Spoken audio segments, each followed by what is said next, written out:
You are overhead story channel. Enjoy. I used to think mornings were the safest part of the day. That hazy stretch between sleep and consciousness, where nothing had time to go wrong yet. You're still holding onto the dream, and the world hasn't had its chance to wreck anything. That illusion shattered for me at exactly 7:42 a.m. on a Wednesday. I remember the sound of the espresso machine hissing louder than usual. The steam danced around the kitchen light, golden and soft, and for a second, everything looked like one of those slow-motion coffee ads. Calm, domestic, curated. Then I noticed the ring. It wasn't dramatic. It didn't sparkle. It wasn't even particularly eye-catching. Just there, sitting next to the folded newspaper and Tara's half-finished latte. Like it had every right to be there. Like it belonged. But it didn't. It was heavy, thick, titanium or steel maybe, with a faint scuff across one side and a weight that told me it had seen some years. Definitely a man's ring. Not flashy but not cheap either. Utilitarian. Worn with intent. I turned it over in my fingers. That's when I saw the engraving. Just a date. That made it worse somehow. No initials. No romantic flourish. Just cold, sharp numbers etched into metal. November 8th, 21. It wasn't our anniversary. It wasn't her birthday or mine. I knew that instinctively, the way you know your own name or the layout of your house in the dark. My stomach tightened. I stood there, holding that ring like it was evidence. Not proof, not yet, but something. That was when she came down. Tara always took long showers after she got back from a trip. She said it helped her reset. This time, she came out wrapped in a white towel and wearing a hoodie I'd never seen before. A navy blue zip-up with some college football logo on the chest. One of those regional teams I wouldn't have cared about, except that Tara didn't care about football. Never had. Her hair was still damp, strands clinging to her collarbone, and her makeup was half done. Her lips were painted, not dramatic, but intentional. Like she was still wearing someone else's mourning. She spotted the ring in my hand before I said a word. "Oh," she said, "that's not mine. One of the guys at dinner must have left it. They were passing it around. I meant to toss it in the drawer." She said it fast. Too fast. Like she'd practiced the sentence. Before I could respond, she reached out, smiling, and plucked the ring from my hand. Her fingers brushed mine, light, unfazed. Then she opened the drawer beneath the blender and dropped it in like it meant nothing. Just some clutter. She didn't even look at it again. I stared at the drawer for a long second, listening to it click shut. My brain couldn't decide whether to believe her or not. The problem wasn't the explanation itself. It was how quickly it came. How perfectly it fit the situation. It was a story that had been rehearsed. "Someone from work?" I repeated, my voice barely above a mumble. "Yeah," she said. "Dinner got a little rowdy, I guess. They were joking around about how ugly it was." She laughed lightly, like that sealed it. She didn't notice that I wasn't laughing with her. Instead, I watched her move to the cabinet, retrieve her mug, and pour the rest of her latte into it. Steam rose as she stirred it, unbothered, like the ring had never existed. I was still standing in the same spot, hands empty now, eyes fixed on the drawer like it might burst open and explain everything. "I didn't know they gave out rings at vendor dinners," I said. She turned slightly, raising her eyebrows. "They don't. It was just some guys. Probably slipped off when they were passing it around." I nodded slowly. Then I saw it. There, just beneath her ear, mostly hidden by her damp hair, was a faint red line. A scratch. Thin. Almost delicate. Fresh. And in that moment, before I could stop myself, I leaned closer. Not enough to be obvious. Just enough to breathe in the space she had just walked through. Cologne. Not mine. Not the kind I wore. Not even the kind I owned. Clean, crisp, sharp. Masculine. Not overpowering. Not Dr. store. Something you spritz just once before heading out. The kind that lingers in suit jackets and hotel sheets. I blinked. Something cracked open inside me then. It wasn't rage. It wasn't even panic. It was quiet, like stepping into an empty house and realizing it doesn't feel like yours anymore. a space that used to be warm but now echoes too much. She sat down across from me at the table, sipping her coffee like we were just two people starting their day. She was still wearing that hoodie. I couldn't stop staring at it. "That new?" I asked, nodding toward it. She glanced down. "Oh no, I've had it forever. You've probably just never noticed." I wanted to believe that. God, I wanted to. But Tara never kept old clothes. Her closet was a revolving door of minimalist capsule wardrobes and color-coordinated storage bins. If she'd owned that hoodie, I would have folded it once. I would have washed it, tossed it in the laundry with our whites. She would have worn it on a Sunday morning. But I'd never seen it before, and now it was draped over her shoulders like a keepsake. Or a cover-up. "Where'd you stay this time?" I asked casually. She paused. "Downtown," she said. "Same Marriott as last time. The same one with the keycards she always forgot to bring home. The one she never took photos of. The one where her work trips kept getting extended an extra night for networking dinners." I nodded again, pretending to accept it. She smiled, relieved maybe, or just done pretending. And then, as if on cue, she changed the subject. Something about an invoice that needed approval. Something about dry cleaning.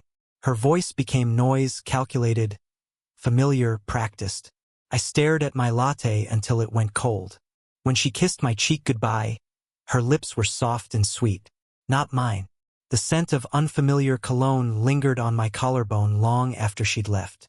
I sat there in the silence of our kitchen for a while, the clock ticking louder with each second, the drawer under the blender like a locked vault I wasn't supposed to open. But it was open now. Not physically, but in my mind. The question, the possibility, and even if I couldn't prove it yet, I'd felt the shift. It was subtle but irreversible, like something had broken softly, and all I could do was wait for the rest of it to fall. They say hindsight is 20/20, but nobody tells you how much it can hurt. It's not like I woke up the next day and everything made sense. No, came in pieces. Small, sharp, inconvenient truths I'd ignored, now resurfacing with new meaning. My mind started replaying scenes from the last several months, and this time I wasn't glossing over the details. I was watching like a stranger would, someone on the outside, trying to figure out how the hell I had missed it all. It began with the trips. They used to be quarterly, these so-called vendor visits to Portland. A couple nights here, 2 days there. Reasonable. Even exciting in the beginning. She'd bring home pastries from that bakery she loved or a coffee mug from some quirky local spot. There were photos, too. Smiling selfies in her hotel robe. Neon cityscapes. Those were gone now. The mugs stopped showing up. The selfies disappeared. The trips got longer. First it was 2 days, then 3, then 5. And every time she came back, she looked a little more sun-kissed, like she'd been somewhere warmer, somewhere she wasn't supposed to be. I started remembering the robe. There had been a time, a few months ago, when I was folding laundry and noticed it. It wasn't mine. It wasn't hers. Bigger than anything she'd wear, with hotel embroidery I didn't recognize. I asked her about it. She laughed. "Oh, they must have tossed in an extra," she said, breezy as ever. "You know how hotels are." I wanted to believe that. I always did. It was easier than thinking the alternative. So I dropped it. Then I remembered something smaller, her touch, or rather, the absence of it. Tara used to fix my collar before I went to work. A small thing. A habit, really. I'd be halfway out the door, and she'd grab me by the shoulders, straighten the seams, and kiss my cheek. That had vanished. Couldn't even tell you when. She used to rest her hand on my arm during breakfast. She used to laugh at the dumb things I'd say while half asleep over oatmeal. Now she just scrolled through her phone. The screen was always angled away from me, her fingers too fast, like she'd memorized the muscle movements. She had even changed her passcode. Claimed it was a work requirement. I didn't argue. I should have.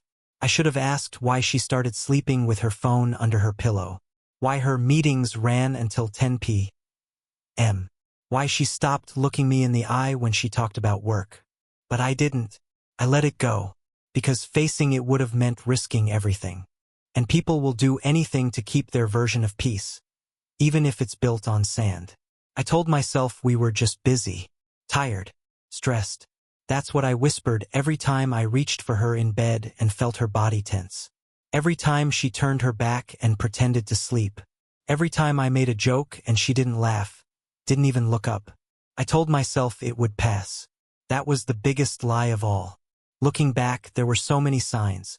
Her perfume changed, subtle, muskier, a deeper scent that clung to her even after a shower. She said it was a gift from a coworker, a birthday thing from a group of them. But I never saw the bottle. It stayed in her travel bag. She bought new lingerie during one of those trips. Told me it was on sale. But she never wore it here. I only knew because I found the receipt while looking for packing tape. The tags were from a boutique I'd never heard of. Something French. Something expensive. She'd started taking calls on the patio too. Even in winter. Just loud in here, she said, slipping outside with her mug, her phone pressed to her ear. But when I followed once, just to hand her a scarf, she jumped like I'd caught her mid-theft. "Oh, you scared me?" she said, laughing, quickly ending the call. "Just work stuff. Nothing interesting, right?" I remembered that I hadn't met a single new coworker of hers in almost a year. She used to talk about them constantly. Now, their names changed every few weeks. Too many departments. Too many new hires. Or so she said. I had no proof. Just a growing pile of doubt and a ring in a drawer that didn't belong to anyone we knew. I started to question myself. Had I been distant? Boring? Was I the one who drifted first? I retraced our steps. Meals we used to cook together, weekend drives, Netflix marathons. It wasn't just that we stopped doing those things.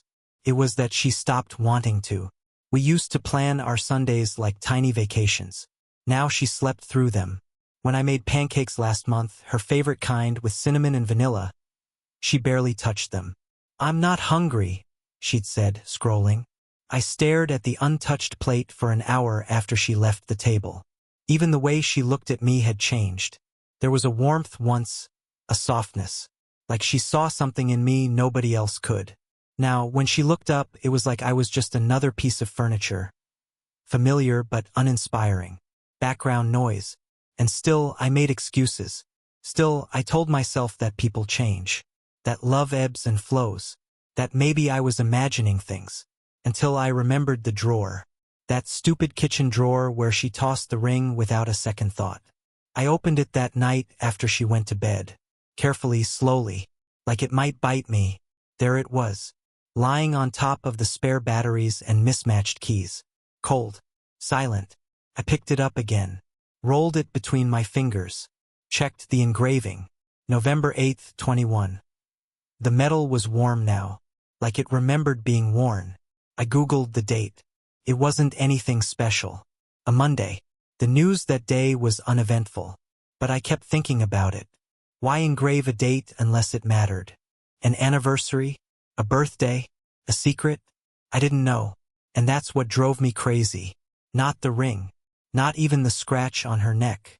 It was the silence. The absence of truth. The quiet between us had grown louder than anything else. It filled the space where laughter used to be. It sat between us on the couch at the dinner table in bed. And the worst part was, I'd let it happen. I'd seen the puzzle pieces falling but convinced myself they didn't fit. But now they did. And the picture they painted was something I didn't want to look at. But I had to. Because once you start remembering the details, you can't unsee them. You can't unknow the truth once it starts to take shape. And mine was beginning to. One memory at a time. It happened while I was brushing my teeth. Just an ordinary evening, nothing special about it. I'd made myself a microwave dinner, eaten alone, rinsed the plate and fed the cat. Tara had said she was staying late for a debrief call. Something about wrapping up the Portland trip with her team lead. I didn't ask questions. I didn't need to anymore. At 9:12 p.m., my phone vibrated on the counter with that familiar chime. An auto-sync notification. For years, Tara and I had shared a photo cloud account. One of those things couples set up early in a relationship when everything still feels permanent. "So we never lose memories," she said when we made it. It had become digital wallpaper to me. I stopped checking it a long time ago. But this time, I opened it. I didn't even know why. Maybe because I already knew something was waiting there. Maybe because I wanted to hurt myself. Maybe because I needed, finally, what I hadn't had up until now. Proof. The album was titled, Free Air, Sun Behind Small Cloud. That alone made my stomach tighten. She had never used emojis in titles before. I knew her patterns. Trip March or Seattle Work Stuff were more her speed. But Free Air? It sounded like something you name a breakup playlist. Or a second life. There were 14 photos.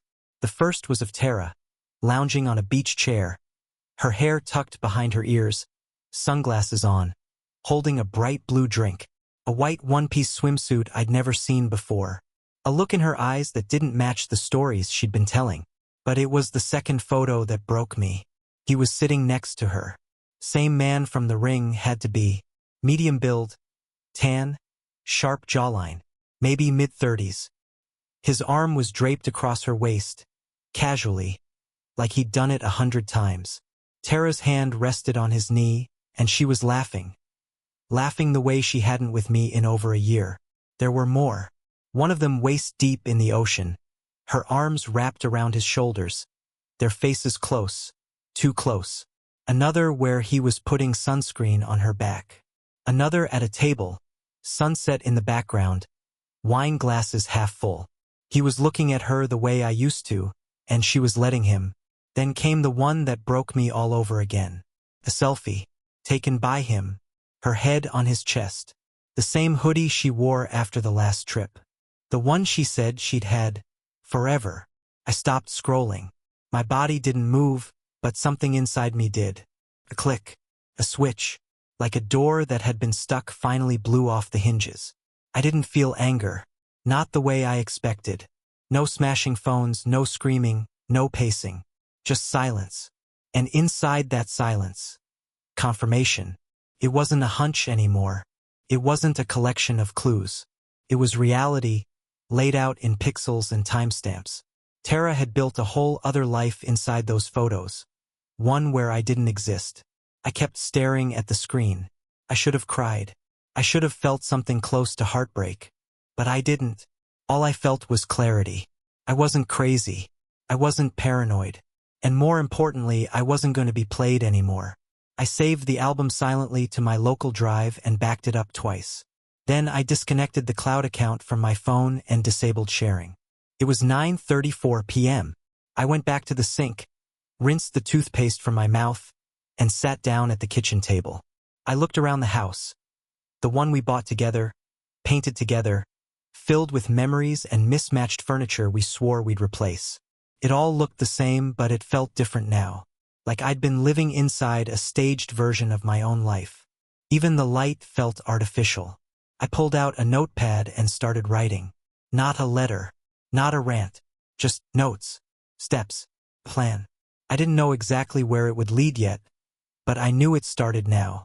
It struck me how quiet the house had become. Or maybe it had been this quiet for months, and I just didn't want to hear it.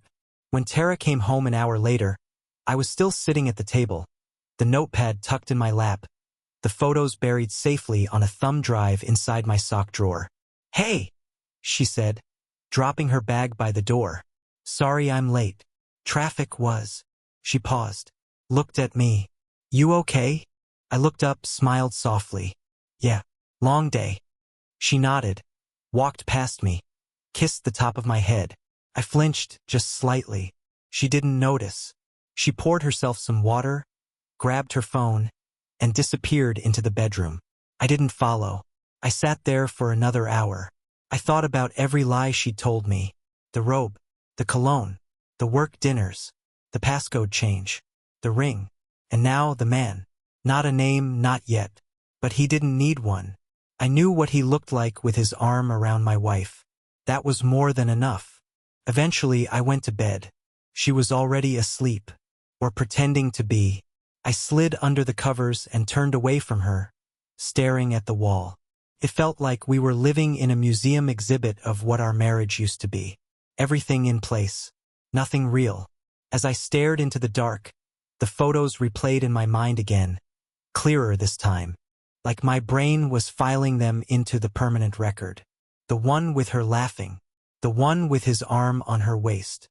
The one in the water, her hands gripping his shoulders like that's where she belonged. It wasn't just the betrayal. It was the ease of it, the comfort, the effort she gave him that she'd taken away from me. She had crossed a line, and she'd done it with both feet. I realized then, with a kind of stillness that surprised me, I wouldn't ask her about it. There wouldn't be a confrontation. No yelling. No questioning. No late-night arguments or attempts to explain. I didn't need her permission to accept the truth. And I didn't need her apology to move on from it. I'd already beg *N. I didn't sleep much after that night. I lay still in bed, listening to the soft, almost rhythmic sound of Tara breathing next to me. Her back was turned. Always turned now. I stared at the ceiling for hours, feeling like I was floating just outside my own body, watching a version of me still trying to pretend. But I was done pretending. By sunrise, I had made my decision. Not just emotionally, logistically. I had been careful over the past year, even before the ring and the photo album. Subconsciously, maybe I knew it was coming. I had filed away documents she never asked about, made quiet financial choices she never noticed. The idea of preparing had felt abstract at the time. A safety net. Now it was my exit plan. The next morning, Tara left early. Something about an off-site breakfast meeting. She kissed me goodbye, same as always, quick, shallow, like sealing a routine rather than showing affection. I nodded, told her good luck, then locked the door after she left. Then I got to work. First, I called the lawyer. We'd spoken once before. A referral from a friend. Back when I was just curious. I told him I was ready to move forward. No confrontation. No warning. I wanted a quiet process, airtight and deliberate. He assured me it could be done. We'd start with the assets and the rest would fall into place. Second, I activated the family trust. It had started as a refinancing maneuver, a legal shell we created when we bought the house. I remembered how Tara barely read the paperwork, too busy texting someone or ordering new throw pillows, but I had read every line. I had made sure that the trust only listed me as primary, just in case. It didn't take much. One email, a signature. The house was no longer ours. It was part of the trust now. Irrevocable, quietly reassigned and legally detached from her name. Then came the accounts. Over the years, we had built up a tangle of joint credit cards, savings accounts, and investment portfolios. I knew where everything was. Tara never bothered. As long as her debit card worked and her preferred wine kept showing up in the fridge, she never asked questions. I opened a new account under the trust's name, separate, secure, and inaccessible to her. Then I began the transfers. Nothing illegal. Nothing she could dispute. Just funds she had never contributed to. Old stocks from before we met. Inheritance money she once said felt too formal to talk about. I moved what I could. I closed the rest. The furniture went next. Not the big stuff. Nothing dramatic. Just the pieces I had brought into the marriage. My grandfather's writing desk, the antique armoire my mother left me, a few paintings from my pre-Tara life. I listed the rest anonymously through a private reseller I'd worked with years ago. No showroom. No Craigslist. Just cash offers and quiet pickups. Buyers came and went while she was at work. I watched as strangers carried out the leather armchair she used to drink wine in, the rug she insisted we buy from that overpriced boutique, the art prints she said gave the house dimension. I felt nothing watching them leave. Maybe a small flicker of closure. A confirmation that I was right to go. Her belongings took longer. She had a lot of clothes, shoes, scarves, skincare products that required their own drawer systems. I boxed them all up with care. Every item was labeled. Closet, bathroom, vanity, accessories. I didn't throw anything away. I wasn't angry. I was efficient. Everything went into a climate-controlled storage unit downtown, paid up for 6 months under her name but arranged by me. A clean separation. I made a spreadsheet. She'd appreciate that. She always loved organization as long as someone else did it. By day 4, the house was half empty, but clean. I left the shared items, the wedding photos, the vacation souvenirs, the framed "Live, Laugh, Love" print she thought was ironic. I didn't take them. I didn't want them. Instead, I packed a single suitcase, a few clothes, a folder with all the necessary documents, my passport, a worn paperback I hadn't finished in years. And then I waited. Tara didn't notice the changes at first. She worked late, stayed out longer. She'd come home, kiss me absently, complain about traffic, eat half a salad, and disappear into the shower. We barely spoke. And when we did, it was about surface things, bills, grocery lists, her coworker's new baby. I let her talk. I nodded. I even laughed once or twice. She had no idea. On the fifth night, she came home with wine. She poured 2 glasses and handed me one. "You've been quiet," she said, looking over her glass. "Work's been intense," I replied. She nodded. "Same." That was all. She didn't ask more. She didn't press. She'd already emotionally checked out. I was just following suit, except I was doing it with intent. The 6th morning, I made her breakfast. Nothing fancy, just eggs, toast, coffee. She smiled. "This is nice," she said. I nodded. Thought I'd start the week off right. She kissed me. Longer this time. I didn't kiss her back. By the time she left, the moving truck had already arrived. 1 van, 2 movers. Quiet, efficient. They cleared out the last of what I planned to take. The truck pulled away before noon. I stood in the middle of the living room, now echoing with space. That evening I left a note. Not dramatic, not emotional, just a folded piece of paper on the kitchen island. It said, "Tara, I've gone. You won't hear from me for a while. Everything you own has been safely stored. The account statements will be mailed to your inbox. The house has been reassigned. No confrontation necessary. I know. Jay." I placed the note beside her favorite mug. The one that said, "Not before coffee." I washed it before I left. Then I walked out the front door. I didn't slam it. I didn't take one last look back. I locked it, placed the keys in the mailbox, and stepped into the cab waiting outside. The driver asked, "Airport?" I nodded. "Yes, and don't take the freeway." As we pulled away, I caught one final glimpse of the porch, the welcome mat, the wind chime she insisted on keeping even after it broke, the planter I always meant to fix. It looked like someone else's life now. And finally, it was no longer mine. 3 days after I left, I woke to birdsong and the hum of a tram rolling along the Rhone. The air was thinner here, softer somehow. A mix of July heat and old stone buildings that held the scent of espresso and river water. Lyon wasn't the place I'd dreamed of running to. It wasn't even on a list. But when the plane ticket was in my hand, something about the name had felt right. Distant, gentle, entirely unconnected to the life I was stepping away from. My first morning in the apartment, I stood barefoot in the kitchen, watching the coffee percolate in a small silver mocha pot. The window was open. I could hear 2 women laughing in French on the street below. In another life, I might have closed the window and shut the noise out. But now it made the space feel alive. The apartment belonged to an old colleague, Luke, a retired architect I once worked with on a renovation project in New Orleans. We'd kept in touch, mostly through email. When I messaged him, all I asked was if he knew of a short-term rental. He replied in 5 hours, said I could stay in his guest flat as long as I needed. Said he could use the company. He met me at the airport himself, wearing the same beige blazer and a pair of worn leather shoes that looked older than both of us. "You look like hell," he said with a grin. "That means you're ready." Now, each morning, I made coffee and stared out over the slow-moving river while Luke read the paper and asked nothing about why I was there. He never mentioned Tara. Never asked what had happened.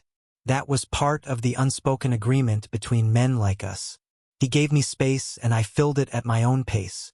On the 4th day, I received an email from the notary. The house had sold.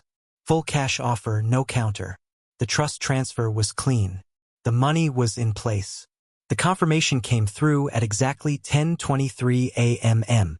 I closed the laptop and just sat. Not in shock, not even in relief. Just a long, quiet moment where I realized It was done. The door was shut, and I was on the other side.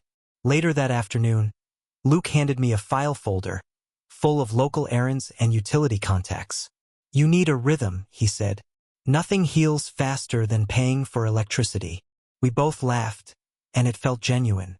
That night, I found myself on the balcony with a glass of wine I didn't even remember pouring, watching the boats drift under the Pont de la Guillotière. I didn't know what time it was. I didn't care. The silence wasn't empty anymore. It was earned. That same evening, I got a message from an old mutual friend, Beth. She was the kind of friend who had one foot in both of our lives but leaned toward mine when things got cold. Her message was short. "Saw Tara's post. Thought you might want to." Attached were **TS from Tara's Instagram story. I hadn't checked, hadn't even thought to, but there she was, on a yacht, a white bikini this time, oversized sunglasses, a glass of champagne held high in a way that screamed, candid. The man beside her, same as the one in the beach photos, was kissing her cheek. She was laughing, tanned and glossy. Her caption read, "Rebirth is wild and beautiful. Finally breathing again, water wave sparkles." I stared at it for a while, not out of pain, not out of shock, but out of interest, clinical even, like reading a novel where I already knew the ending. There were a dozen more frames. The boat, a vineyard, a luxury suite with a freestanding tub and rose petals that felt too on the nose to be real. Her tone was celebratory. Free.